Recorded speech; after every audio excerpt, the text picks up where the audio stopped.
practicing law for upwards of 20, 30, or even going on 40 years, I'm sure there have been many times when you've wanted to give up, throw up your hands and say, I've had it, I want to retire. I had a client one day that said, you know what I dream of is leaving the law practice and going to work at a zoo. And he was very serious about that because he just was tired of the pressure of his law practice and he could not seem to get away. It was building, the pressure was building and building and building. So what we want to talk about today is what happens when you don't give up. If you're an attorney, you have a lot of experience about not giving up. Maybe it's not giving up in a deposition or mediation or even a trial. When things look hopeless and looks like you can't get through and you're not going to make it, you think about, okay, you go home that night, maybe your rear end was kicked when you went to trial that day. I remember one of my clients, he had underestimated the opponent. He was a Gen X, had been practicing law, was a great litigator, and then he came into court with this young, brand new attorney, and she was telling stories and she was engaging the jury, whereas he was producing the facts. So when it came time to the trial, he had his rear end really handed to him on a plate.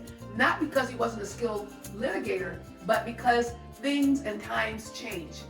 He was so discouraged. For a moment, he's just like, Pamela, I should give up because, I used to be good at this and I'm no longer good at this. I especially want to talk to you attorneys who've been practicing a while, and all these new young attorneys are coming in, and in the olden days, I always talk about this, you were shoved to the side, and the new younger attorneys were the ones you were expected to turn over your business and go home, retire, read books, putter in the garden, work puzzles, play with the grandkids, or do anything like that rather than fortify yourself, reinvent yourself, reinvigorate yourself so that you can enjoy the fruits of your labors. Let's face it, you spent many years, not just going to law school, all the times that you have not given up when you wanted to give up, all the experience you gained, all of the things that you learned.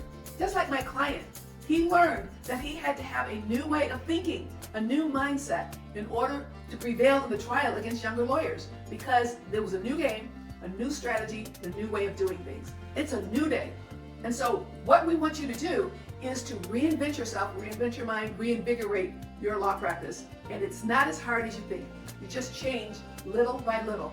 And there are more tips that we're going to give you, so stay tuned. Again, if you've been practicing law upward of 20, 30, going on 40 years, you are in the right place, because we're going to give you the tools to finish strong, reinvigorate your law practice. Even if you're going to be practicing a while, you got kids in college, you have a mortgage, you can't retire, you want to be here to get more tips and learn how you can prevail.